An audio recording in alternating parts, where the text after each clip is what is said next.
যথাগ্নে দাহিকা শক্তি রামকৃষ্ণে সমাজ্ঞয়া সর্ববিদ্বা স্বরূপাং তাং শারদাং প্রণমাম্যহম।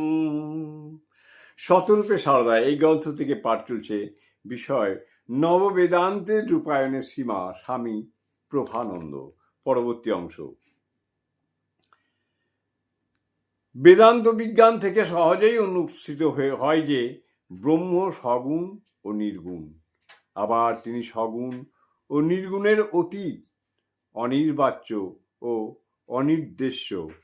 সগুণ ও নির্গুণ একই তত্ত্বের অবস্থান্তর মাত্র। শ্রীরামকৃষ্ণ প্রমুখ জ্ঞানী পুরুষদের উপলব্ধিতে অগ্নি ও তার দাহিকা শক্তির মতো ব্রহ্ম ও শক্তি অভেদ।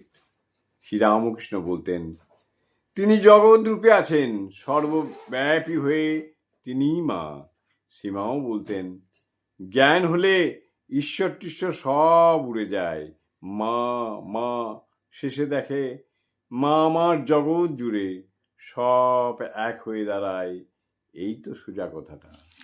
জয় মা, জয় মা, জয় মা, জয় মা।